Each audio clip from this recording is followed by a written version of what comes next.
Primero, en el caso de Totolapan, lo de Morelos, esto de Puebla y todo lo que tiene que ver con la pérdida de vidas humanas, pues lamentarlo mucho, abrazar a las familias de las víctimas. No son casos que puedan verse como parte de la estadística, no es un asunto cuantitativo.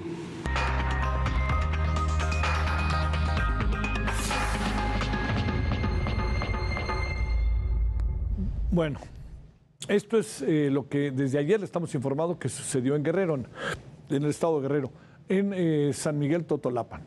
Según la Fiscalía General de Justicia del Estado, el ataque armado ocurrió en esta localidad, ha dejado al momento 20 personas fallecidas, entre ellas el alcalde de dicho poblado, sin que se haya detenido a nadie, Por su parte, Ricardo Mejía Verdeja, subsecretario de Seguridad Pública, añadió que los asesinatos ocurrieron en el contexto de disputas entre grupos criminales de la zona, entre ellos uno conocido como los tequileros, dedicados al trasiego de amapola, secuestro y extorsión. Quien también se pronunció al respecto fue la gobernadora de Guerrero, Evelyn Salgado. Ella anunció que se realizarán operativos especiales y se instalarán bases de operaciones mixtas en municipios de Tierra Caliente para garantizar la seguridad de los habitantes de esa región. Tras la agresión, los accesos al poblado de unos 4.300 habitantes, enclavado en la denominada Tierra Caliente de Guerrero, fueron bloqueados con camiones y autobuses. Le insisto, llama mucho la atención que se hable de que es una confrontación o un enfrentamiento entre grupos de la delincuencia organizada, porque atacaron precisamente a quien gobierna. O sea, quiere decir que quien gobierna forma parte de uno de los grupos o es grupo de la delincuencia organizada. Es extraño que planteen esto, pues lo voy a decir por qué. Porque el derivado natural es la idea del narcomunicipio. Es el derivado, la interpretación básica, le diría yo, es un narcomunicipio. Bueno, otro lamentable hecho. Bueno, para seguir platicando, conversando sobre el tema de la matanza en San Miguel Totolapan y los hechos violentos que suceden en diferentes partes del país, Asael Nuche, muchas gracias, socio de Etelect Consultores. Asael, ¿cómo has estado? Buenas noches. Hola, ¿qué tal? ¿Cómo estás? Muy bien, buenas noches. Un saludo a ti y a tu auditorio, Javier. ¿Cómo podemos interpretar lo siguiente, si me permites, Asael? Primero, que hay una matanza de esta envergadura y que, segundo, en la mañana de hoy nos digan que todo indica que fue un enfrentamiento entre grupos por los intereses en la zona, por ganar la plaza, lo que quieras, pero significaría que uno de los grupos gobierna, ¿no? Si nos atenemos a eso.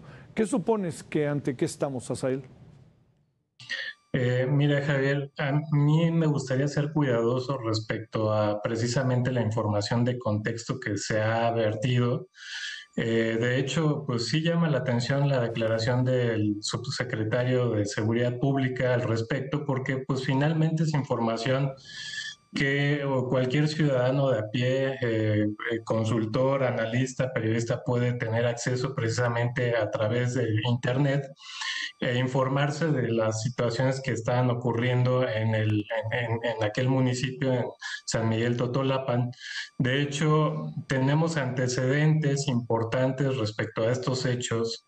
Recordarás que en el 2015 el propio padre del alcalde asesinado salió en un video en donde se supuestamente estaba con presuntos delincuentes del grupo de los tequileros y en donde pues afirma que trabajaría con ellos y que bueno, habría cierta colaboración, pero después informó que este alcalde fue presionado por este grupo delictivo y a lo largo, digamos, de su gobierno, algunos periodistas, algunas personas que conocen del tema en el estado de Guerrero han informado que incluso este alcalde, pues, sí organizó de alguna manera una defensa de su propia persona y del municipio de este grupo delictivo llamado los tequileros.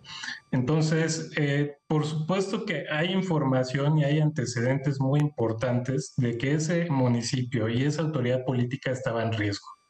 Aquí lo importante entonces, Javier, sería preguntarnos por qué el gobierno, tanto estatal como federal, teniendo esos antecedentes, teniendo esa información, y ahora que sabemos que la propia Sedena, con las filtraciones que sacó Guacamaya, tenía también registros e informes de inteligencia que hablaban de la presencia de grupos delictivos como la familia michoacana e incluso los Beltrán Leiva, ¿por qué no actuaron para prevenir una situación tan lamentable como la que ocurrió ayer?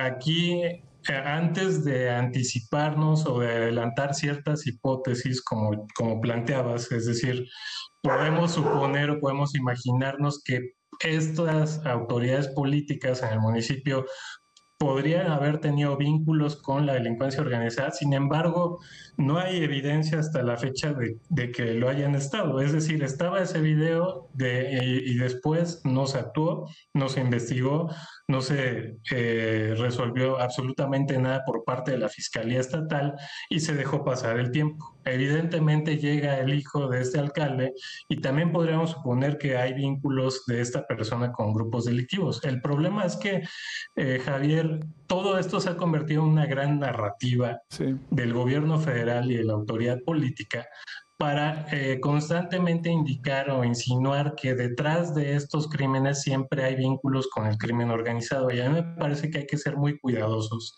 porque también puede haber razones y motivaciones políticas, como ya lo hemos dicho muchas veces en ETELEC y no hemos dejado de poner el dedo sobre ese tema, porque tampoco hay que perder de vista que esta autoridad local, este alcalde era de un partido opositor al actual gobierno de Morena en Guerrero, y ese dato tampoco es debe ser soslayado. Es decir, para mí la autoridad ministerial, la autoridad, la fiscalía tiene que garantizar que va a investigar los hechos y que va a agotar todas las posibles líneas de investigación en relación con el homicidio, terrible homicidio de 20 personas, además del alcalde, del padre del alcalde, de policías del municipio e incluso me parece que de uno otro familiar de Sí. los políticos. Entonces, creo que sí estamos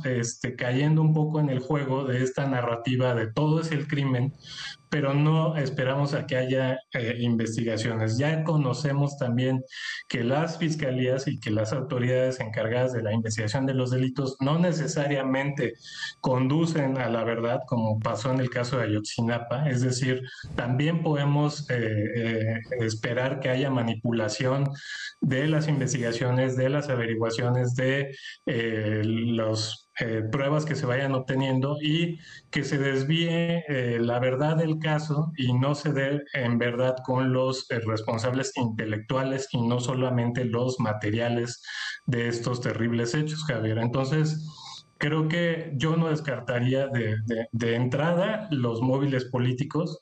Por supuesto que hay un contexto muy fuerte y muy delicado de actividad criminal en el estado de Guerrero. Ya una autoridad eclesiástica había precisamente revelado información que propios alcaldes del estado de Guerrero le habían comentado que están pagando cuota a grupos delictivos de diversas naturaleza para que los dejen trabajar y para que los dejen en paz. Entonces, frente a estos hechos, pues también cabe destacar la indolencia, la indiferencia y yo diría hasta la deshumanización de la autoridad política, porque pues no se está haciendo absolutamente nada, ¿no? Y es revelador del fracaso de una estrategia que ha dejado pasar todos estos hechos y que, digamos, continúa, digamos, situándose en que esa violencia no proviene del Estado, Sí. sino es una violencia entre grupos delictivos. Yo no tampoco descartaría que precisamente por la información que reveló Sedena, que se confirme también que hay vínculos delictivos a niveles no solamente municipal, sino a nivel estatal, en donde podríamos presuponer que hay una intencionalidad también de alinear a ciertos gobiernos y a ciertos alcaldes a que trabajen con ciertos grupos de la delincuencia organizada. Porque lo que es un hecho, Javier, es que ya llevamos 3 sexenios de combate a la delincuencia y en realidad los resultados son nulos. Sí. Cada vez hay más violencia y por supuesto no hay resultados tampoco en el combate de ilícitos como el tráfico de enervantes, como la trata, como incluso la explotación de recursos naturales de manera ilegal. Entonces, hay una situación muy delicada, Muy Javier, bien. que el gobierno está desatendiendo, Sí. evidentemente.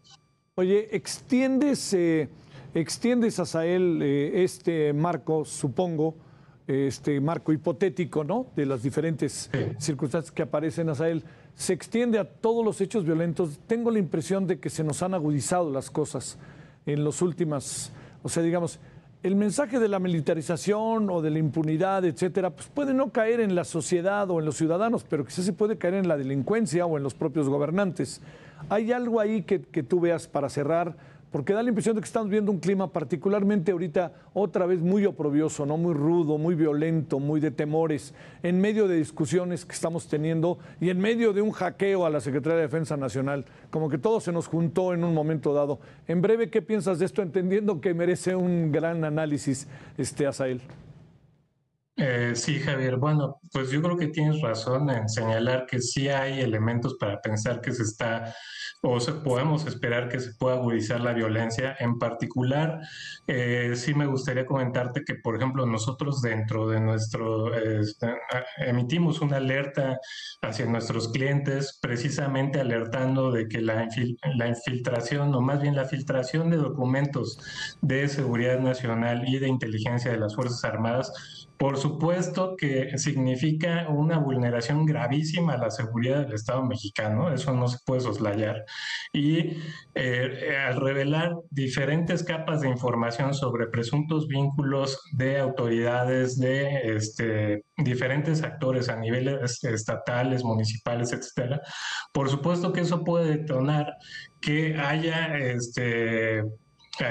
una venganza o acciones de parte de grupos armados precisamente que identifiquen la ruptura de pactos o que se estén, digamos, volteando, digamos, esos acuerdos o presuntos acuerdos que hay entre la autoridad política y los delincuentes. Porque al final de cuentas, Javier, lo que ha ocurrido con nuestra joven democracia es que no hemos logrado sustituir precisamente esa gobernanza autoritaria del crimen que presume o presuntamente quiere administrar el crimen sin combatirlo con los instrumentos de la ley.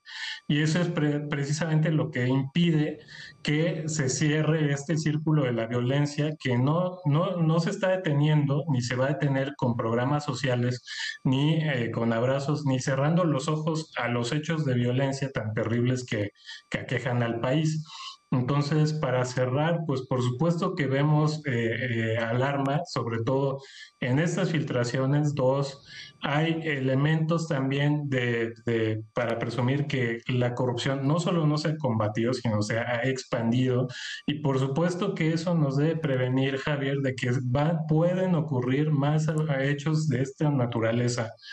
Yo diría, ya pasó lo de Ayotzinapa, ayer pasó lo de Totolapan, pues lo más probable hasta ahora, Javier, es que todas las condiciones indican que van a seguir ocurriendo hechos de esta Sí. naturaleza muy grave que vulnera la democracia y la gobernabilidad de nuestro país. Asael Nuche, socio de Etelect Consultores. Muchas gracias por tu tiempo. Buenas noches, Asael.